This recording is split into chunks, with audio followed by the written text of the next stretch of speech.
죄송합니다. 오늘은 출애굽기 23장 20절에서부터 33절까지 말씀을 통하여서 하나님의 은혜를 나누려 합니다.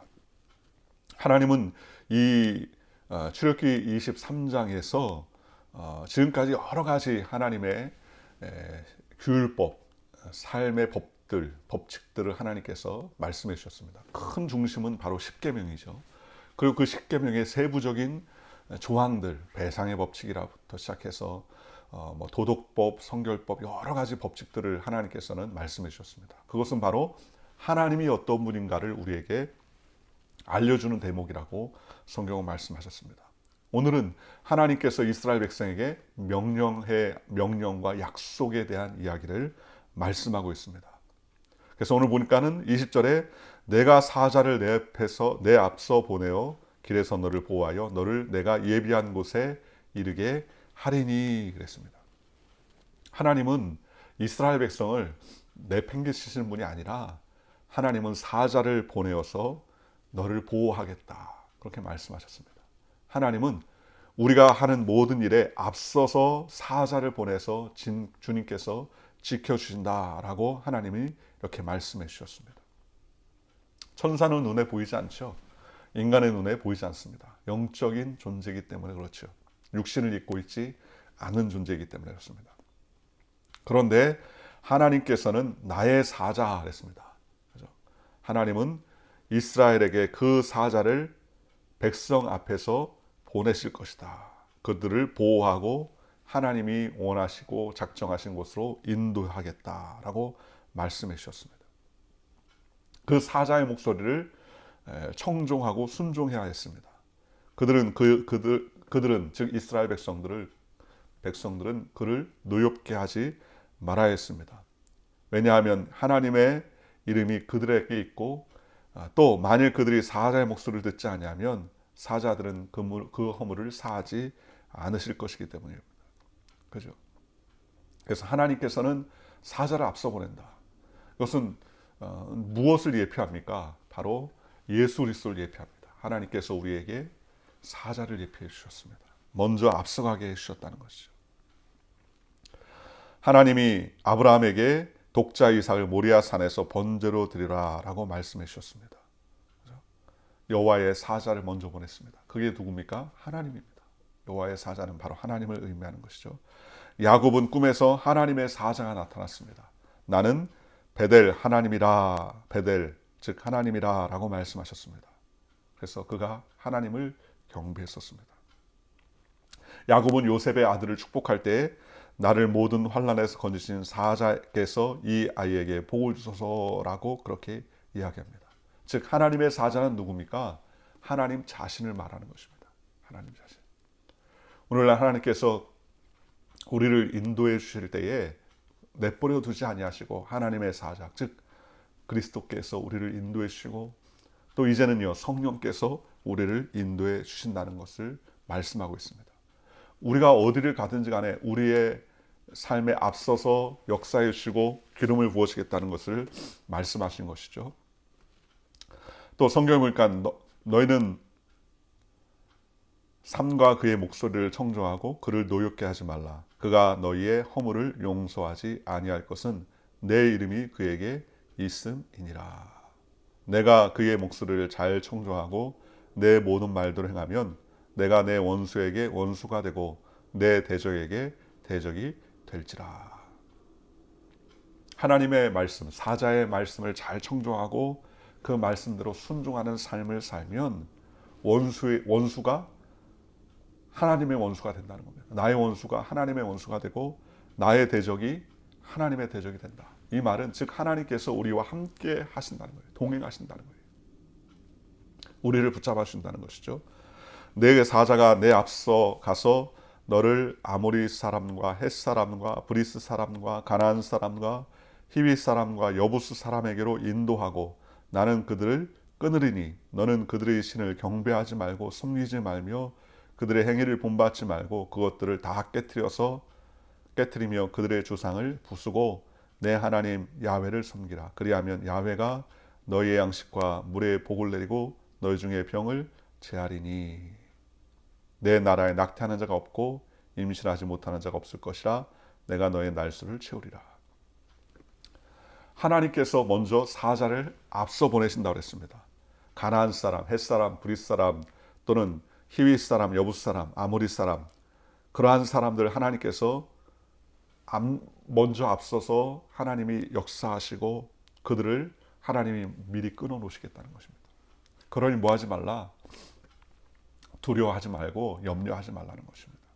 하나님이 그 모든 일을 계획하시고 앞서서 그 일을 행하시겠다는 것입니다.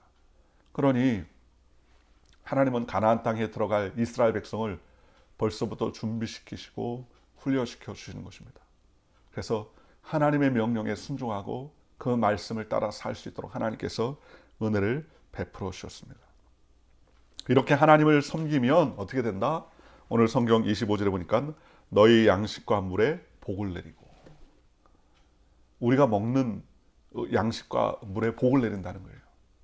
이게 얼마나 큰 축복입니까? 그렇잖아요. 여러분, 우리가 먹는 것이 복이 있어야 됩니다. 음식을 막 먹어도 그 먹는 것에 아무런 탈이 없고 무탈하고 건강해야 되지 않습니까? 그래서 양식과 물에 복을 내립니다. 무엇을 먹어도 소화도 잘하고 또 여러 가지 어려움이 없도록 하나님께서 지켜주신다는 것입니다. 그리고 너희 중에 병을 제하리니 내 나라에 낙태하는 자가 없고 임신하지 못하는 자가 없을 것이라. 지금 한국에 보니까 어제 뉴스에 보니까는 그 감기 백신이죠. 독감 백신을 무료로 배포했는데 이게 상용, 이게 이제 냉장고로 이제 온도 조절이 돼가지고 최종적으로 사람의 그 팔에 주사를 맞게 되어 있는데 어떤 이유에서는지 관리가 잘 안 돼가지고 상온에 노출이 됐었다고 합니다. 그런데 그 상온에 노출됐었던 그 백신들이 약 1000여 명 정도가 넘게 그 백신을 맞았다고 해요. 그런데 몇몇 사람들에게 증상이 나타나서 그 일에 대해서 국민의 건강이 위협이 되고 문제가 되는 경우가 있다고 합니다. 큰 일이죠. 보관이라든가 이런 것들이 준비가 안 되면 여러 가지 어려움이 있을 수 있지 않습니까? 그런데 하나님은 하나님을 잘 섬기면 양식을 먹고 물을 먹는 그 모든 일련의 과정에 하나님께서 복을 더하고 그리고 병을 제하리라. 하나님께서 지켜주시고 보호해 주신다는 것입니다. 면역력이 있어야죠. 이길 수 있는 면역력이 있어야 됩니다. 면역력이 금방 키워집니까? 우리가 뭐 육체적으로 운동한다고 해서 그 면역력이 갑자기 상승하나요? 모든 종국적으로 하나님께서 우리에게 은혜를 주셔야 됩니다. 복을 주셔야 됩니다. 긍휼을 베풀어 주셔야 된다는 것입니다. 내 나라에 낙태하는 자가 없고 임신하지 못하는 자가 없을 것이라 내가 너의 날수를 채우리라 그랬습니다. 하나님께서 지켜주시고 보호해 주셔서 주님께서 내가 너의 날수를 채워주겠다. 하나님께서 임하시고 하나님께서 그 모든 것들을 책임져 주시고 은혜를 베풀어 주겠다는 것이죠.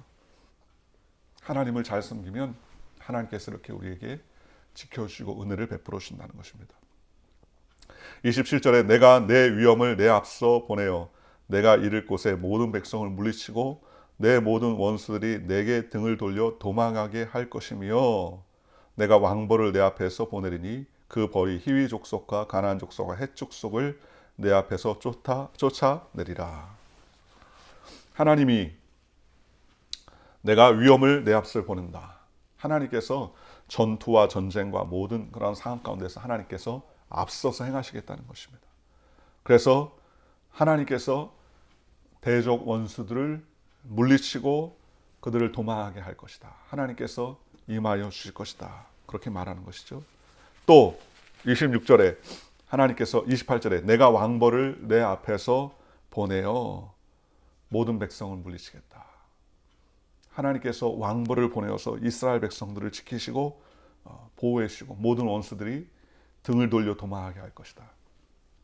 전투하는 군사가 등을 보인다는 것은 벌써 항복했다는 것을 의미하는 것 아닙니까? 전투의 게임이 끝났다는 것을 말하는 것입니다. 29절에 그러나 그 땅이 황폐하게 되므로 들짐승이 번성하여 너희를 해할까 하여 1년 안에는 그들을 내 앞에서 쫓아내지 아니하고 내가 번성하여 그 땅을 기업으로 얻을 때까지 내가 그들을 내 앞에서 조금씩 쫓아내리라. 하나님께서 그들을 완전히 진멸시켜서 순식간에 쫓아내지 않겠다는 겁니다. 왜요? 그렇게 쫓아내지 않게 되는 것은 그 땅에 사람이 없으면, 관리하는 사람이 없으면 어떻게 합니까? 황폐하게 되지 않습니까? 그러니 그러한 황폐함을 방지하고 이스라엘 백성들이 안전하게 거할 수 있도록 하기 위해서 하나님께서는 그 가나안의 칠족속을 천천히 내쫓게 하시겠다는 겁니다. 조금씩 내쫓으리라 그랬습니다. 하나님께서 순차적으로 내주시겠다는, 급격한 변화로 인한 혼란이 오게 되면 더 어려움이 있으니까 하나님께서 차츰차츰 하나님의 베푸신 그 지경을 넓혀주시겠다 그랬습니다. 오늘 우리도 우리의 지경을 차츰차츰 넓혀야 됩니다. 하루아침에 첫 숟갈로 배부를 수 없지 않습니까?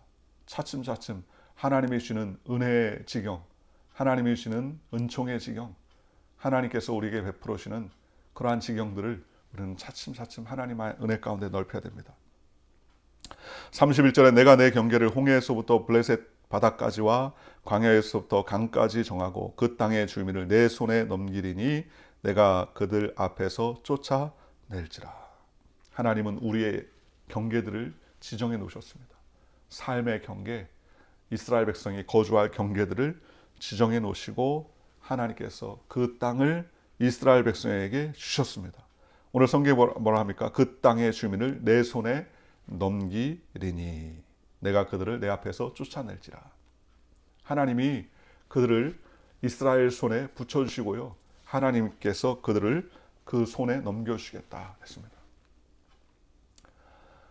사도 바울이 유라굴로 광풍을 만났을 때, 힘들어했을 때 하나님께 기도하자 하나님께서 그들을 배 안에 있는 모든 생명을 사도 바울의 손에 붙여주셨다라고 그렇게 설명합니다.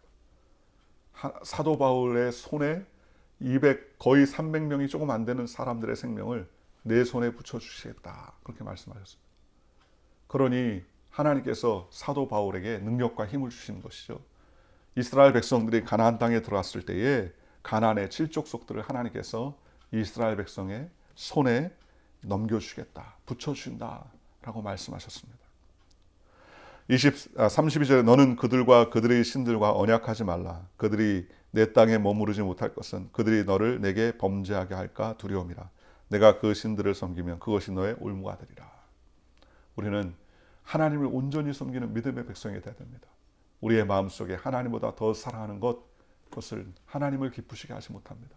우상 숭배, 또 점치는 것, 여러 가지 어떤 하나님을 노엽게 하는 행위들은 우리의 삶에서 제해야 됩니다. 누룩을 제하라. 주님 이스라엘 백성에게 절기 때 말씀하신 것처럼 우리의 삶의 죄를 제하고 하나님을 영화롭게 하고 믿음의 삶을 사는 것, 이것이 바로 하나님이 기뻐하시는 가장 귀한 삶의 모습이라고 말할 수 있습니다.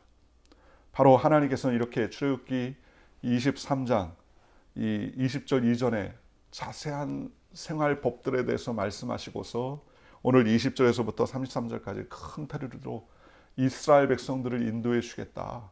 걱정하지 말아라. 하나님이 앞서 행하신다. 여호와 일의 하나님, 예비하시는 하나님, 우리보다 앞서서 행하시는 하나님이라고 말씀해 주셨습니다. 오늘 우리의 삶도 마찬가지죠. 누가 우리를 인도해 주십니까? 성령께서 우리를 인도해 주십니다. 우리 앞길을 주장해 주십니다. 그래서 어려운 상황과 환경 가운데서 하나님의 인도함을 받을 수 있도록 성령께서 우리를 지켜주십니다. 우리의 눈에 보이지 않고 손에 잡히지 않아도 하나님께서 우리 가운데 앞서 행하십니다. 그러니 우리는 하루하루 날마다 주님을 의지하고 믿음으로 행진하는 하나님의 존귀한 일꾼들 되시기를 주님의 이름으로 축원하고, 온전한 하나님의 믿음 안에서 주님을 잘 섬기고 하나님을 영화롭게 하는 복되고 거룩한 이 하루가 되시기를 주님의 이름으로 축원하고 영광 돌리시기를 주님의 이름으로 간절히 축원합니다. 기도하겠습니다. 좋으신 아버지 하나님 감사합니다. 이스라엘 백성